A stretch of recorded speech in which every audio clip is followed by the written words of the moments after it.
जब वो वहाँ पे जा रहे हैं और वहाँ के लोग उनके स्वागत में पोस्टर बैनर लगाएंगे और वहाँ की जनता ने फाड़ दी। जाहिर सी बात है, जनता नहीं चाहती कि वो आए। और ऐसे व्यक्ति को कौन पसंद करेगा जो 2 साल होने के बाद मरहम लगाने जा रहा है। चोट मुझे आज लगी है और डॉक्टर साहब 2 साल बाद आ रहे हैं। भाई साहब तुम्हारी चोट लगी थी यार, मैं चलो इसमें जरा मरहम लगा देता हूँ, पट्टी कर देता हूँ, तो मैं डॉक्टर को लात मार के भगाऊंगा ना। मणिपुर अगर जल रहा था तो कहाँ है उसके सबूत? मणिपुर जलना शुरू हुआ जब आपने सत्ता संभाली है, जब आपने 2 समुदायों के बीच में आपने देख लिया कि कुकी और मैतेई समुदाय हैं और मैतेई समुदाय 63% है, कुकी समुदाय 37% है और कुकी समुदाय आपको वोट नहीं दे रहा, तो आपने मैतेई समुदाय को आगे कर दिया कि ये 63% तो वोट तो अब मुझे मिल जाएगा, तो उनको खुली छूट दे दी, जो करना है वो करो क्योंकि इनका वोट अब मुझे मिल जाएगा। अल्पसंख्यक है मैतेई कुकी, उनको मारो काटो जो मर्जी करो। अब ये मैतेई वाले तो मुझे वोट इस बहाने दे ही देंगे क्योंकि इनको, अगर आप इतना ही राहुल गांधी जी से अपेक्षा करते हैं तो दे दीजिए राहुल गांधी जी को सत्ता। आपने नायक फिल्म देखी होगी, 1 दिन के लिए मुख्यमंत्री बनाया था, कोई बात नहीं, आप भी बना लीजिए, 2-4-6 महीने के लिए बना दीजिए प्रधानमंत्री, और उसके बाद अगर वो खड़े नहीं उतरते उनसे वापस ले लीजिए, आपको भी पता चल जाएगा राहुल गांधी जी की लोकप्रियता सबसे बड़ा है हिंदू धर्म का। हिंदू अपने आप को हिंदू हितैषी पार्टी कहने वाली,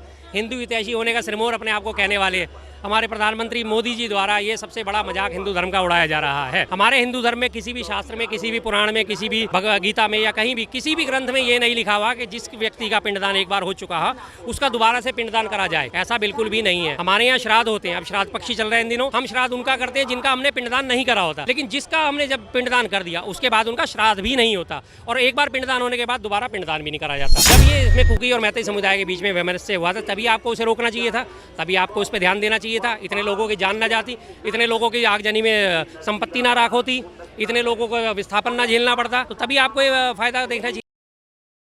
नमस्कार, स्वागत है आपका वो न्यूज़ में और मैं हूँ आपके साथ यशस्वी शर्मा। कल यानी शनिवार को प्रधानमंत्री मोदी मणिपुर के दौरे पे जा रहे हैं, तो उसके बाद लगातार जो है विपक्ष उनको घेर रहा है कि 2023 में जब कुकी और मैतेई समुदाय के बीच दंगे हुए थे, जब महिलाओं को नग्नावस्था में घुमाया गया, तब मोदी जी नहीं गए। 2 साल बाद उनको याद आ रहा है। दूसरा, जब मणिपुर के लोगों को पता चला कि कल मोदी जी आ रहे हैं और उनके स्वागत के लिए वहाँ पे पोस्टर और बैनर लगवाए गए हैं, तो वहाँ के लोगों ने उनको जला दिया।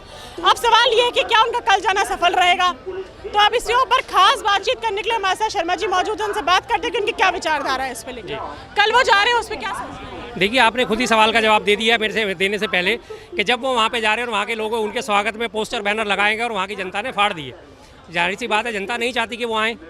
और ऐसे व्यक्ति को कौन पसंद करेगा जो 2 साल होने के बाद मरहम लगाने जा रहा है। चोट मुझे आज लगी है और डॉक्टर साहब 2 साल बाद आ रहे हैं। भाई साहब तुम्हारी चोट लगी थी यार, मैं चलो इसमें जरा मरहम लगा देता हूँ, पट्टी कर देता हूँ, तो मैं डॉक्टर को लात मार के भगाऊंगा ना। चलो भाई, चोट तो मेरे 2 साल पहले लगी थी, तू अब क्या करने आ रहा है? तो वही हालत वहाँ पे है। 2 साल से घटना को हो चुके हैं, 2 साल से वहाँ दंगा फसाद की स्थिति बनी हुई है, राष्ट्रपति शासन लगा हुआ है। वहाँ के मुख्यमंत्री ने एक बार बड़ा ज़बरदस्त नाटक करा था, मैं इस्तीफा दे रहा हूँ। इस्तीफा लेके आगे सामने एक महिला आई भीड़ में से, उसने इस्तीफा फाड़ दिया। अरे जनता नहीं चाहती कि मैं इस्तीफा दूँ। एक बार दोबारा इस्तीफा टाइप नहीं हो सकता था क्या? वो इस्तीफा ऐसा था कि एक ही बार इस्तेमाल हो सकता था, सिंगल शॉट था क्या वो, कि दोबारा कभी वो रिक्रिएट ही नहीं हो सकता इस्तीफा अगर वास्तव में देना चाहते थे?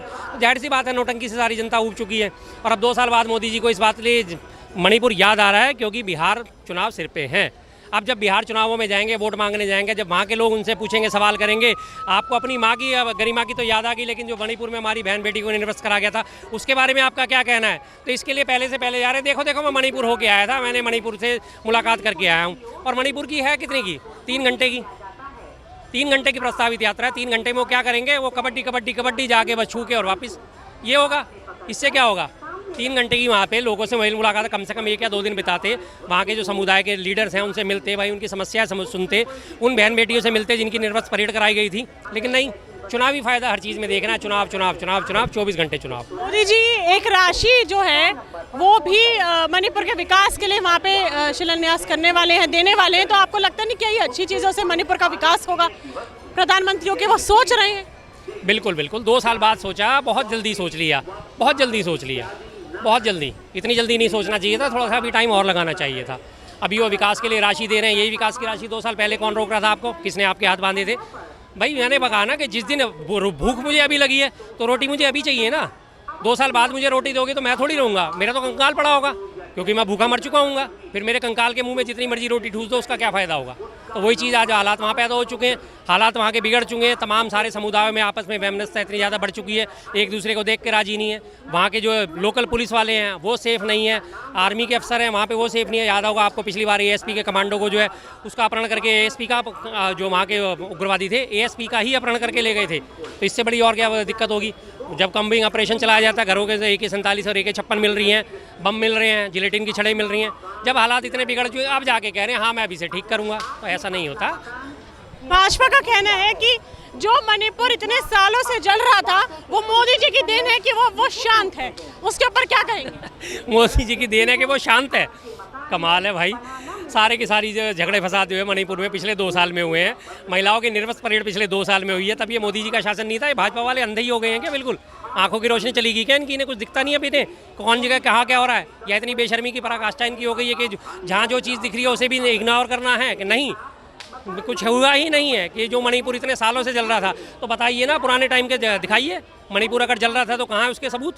मणिपुर जलना शुरू हुआ जब आपने सत्ता संभाली है, जब आपने 2 समुदायों के बीच में आपने देख लिया कि कुकी और मैतेई समुदाय हैं, और मैतेई समुदाय 63% है, कुकी समुदाय 37% है, और कुकी समुदाय आपको वोट नहीं दे रहा, तो आपने मैतेई समुदाय को आगे कर दिया कि ये 63% तो वोट तो अब मुझे मिल जाएगा, तो उनको खुली छूट दे दी, जो करना है वो करो क्योंकि इनका वोट अब मुझे मिल जाएगा। अल्पसंख्यक है मैतेई, कुकी, उनको मारो काटो जो मर्जी करो, अब ये मैतेई वाले तो मुझे वोट इस बहाने दे ही देंगे क्योंकि इनको मैंने कुकी पे अत्याचार करने की परमिशन दे दी है। तो वही फार्मूला है पूरे देश में लागू करते हैं, जहाँ जो बहुसंख्यक होता है उसकी सपोर्ट करते हैं, अल्पसंख्यकों के लिए साथ ही पीड़ित करते हैं उन्हें। हर जगह आपने देख लीजिए, जहाँ जहाँ भाजपा की सरकार है वहीं वहीं देख लीजिए अल्पसंख्यकों के इतने अत्याचार हो रहे हैं। हेमंत बिस्वा शर्मा का ताज़ा उदाहरण देता हूँ, बाकायदा उसने एक ऑर्डर जारी कर दिया है कि अगर कोई मुस्लिम हिंदू से ज़मीन खरीदेगा तो पहले सरकार की परमिशन लेनी पड़ेगी। ये कब से कौन सा नया फार्मूला लागू कर दिया भाई? कोई मुस्लिम ज़मीन खरीदने जा रहा है और कोई हिंदू से बेच रहा है, लेकिन नहीं, उसमें पहले सरकार कूदेगी, सरकार परमिशन देगी कि मैं ऐसे मुस्लिम को ज़मीन खरीदने दूँ या ना दे, फिर सरकार पे पहले वो फैसला लेगी, सरकार उस पर तय करेगी कि इसे बेचा जाए या नहीं बेचा जाए। सेम सिस्टम को इससे है ये तरीका। भाजपा का विपक्ष को कहना है कि मोदी जी जाएं तो दिक्कत, मोदी जी ना जाए तो दिक्कत, मणिपुर के विकास के लिए धनराशि दे तो दिक्कत, ना धनराशि दे तो दिक्कत, उसके ऊपर बोले तो दिक्कत, ना बोले तो दिक्कत। विपक्ष का काम है कि भाजपा को किसी तरीके से घेरना और वो जो काम कर रहे हैं उसको ना होने देना, ताकि जो जनता है वो भटके और ध्यान ना दे कि मोदी जी जो काम कर रहे हैं, भाजपा सरकार जो काम कर रही है वो जनता के हित में नहीं है। देखिए बहन जी, सबसे बड़ी बात एक है कि जो काम मौके पे होना चाहिए ना, वो उसी मौके पे अच्छा लगता है। जिसे कहते हैं कि आज का जो काम एक टाइम पे होना चाहिए, टाइम पे जब सब काम हो जाते हैं वही अच्छे लगते हैं।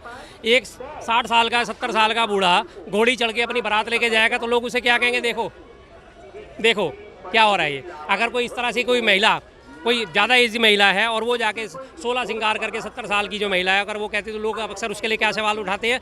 बूढ़ी घोड़ी लाल लगाम। तो जो चीज़ मौके पे होती है वो मौके पे ही अच्छी लगती है। नर्सरी में बच्चे का एडमिशन होना है तो 3 या 4 साल के बच्चे का एडमिशन होगा ना। 50 साल का बच्चा जाके नर्सरी में एडमिशन लेने लगे तो बुरा कहेंगे ना लोग, उसे आलोचना तो करेंगे ही ना। तो जब ये इसमें कुकी और मैतेई समुदाय के बीच में वैमनस्य हुआ था, तभी आपको उसे रोकना चाहिए था, तभी आपको उस पर ध्यान देना चाहिए था। इतने लोगों की जान ना जाती, इतने लोगों की आगजनी में संपत्ति ना राख होती, इतने लोगों को विस्थापन ना झेलना पड़ता, तो तभी आपको ये फ़ायदा देखना चाहिए था, जिसका मैं पहले भी उदाहरण दे चुका हूँ कि भूख मुझे आग लग रही है तो रोटी मुझे आज ही चाहिए ना। 2 साल बाद दोगे तो मैं तो कंकाल हो जाऊँगा। कुछ लोगों का सवाल है यहाँ पे, उनका ऐसा कहना है कि शायद राहुल गांधी जी के दबाव की वजह से वो मणिपुर जा रहे हैं, घसीट के उनको भेजा जा रहा है। वहीं भाजपा कह रही है पश्चिम बंगाल कब चले गए राहुल गांधी जी, जब मुर्शिदाबाद अभी कुछ समय पहले जल रहा था, बांग्लादेश कब चले गए? तो इसके ऊपर जैसे तमाम सवाल जो है आरोप प्रत्यारोप दोनों पार्टी से जा रही है। देखिए जी, पश्चिम बंगाल की बात करी, पश्चिम बंगाल में ममता सरकार है, मुर्शिदाबाद में दंगे फसाद हुए, ममता सरकार ने रोक लिया। जब कार्रवाई मौके पे हो जाती है तो उस कार्रवाई को हम सेटिस्फैक्ट्री ठहराते हैं। अगर आज ही यहाँ पे अपराध हो रहा है और अभी 2 घंटे के अंदर पुलिस वाले उस काम में लग जाते हैं, 24 घंटे के अंदर अपराधी पकड़ लेते हैं, तो जाहिर सी बात है हम पुलिस वालों की सराहना करेंगे। तो रही बात उसकी बांग्लादेश की, तो बांग्लादेश में राहुल गांधी जी किस हैसियत से जाएंगे? किस हैसियत से? क्या वो कोई कैबिनेट मिनिस्टर हैं? क्या वो भारत के रक्षा मंत्री हैं, विदेश मंत्री हैं? क्या है उनके पास पोर्टफोलियो, क्या है? क्यों जाएंगे? और जिम्मेदारी आपकी है। और जब तक कांग्रेस की सरकार रही, बांग्लादेश के साथ हमारे संबंध बहुत बढ़िया रहे। लोग सबने देखा है, जब तक कांग्रेस की सरकार रही है बांग्लादेश से हमारे संबंध बिगड़े? बिल्कुल नहीं बिगड़े। जैसी कांग्रेस की सरकार गई, बांग्लादेश में हिंदू मुस्लिम होना शुरू हो गया।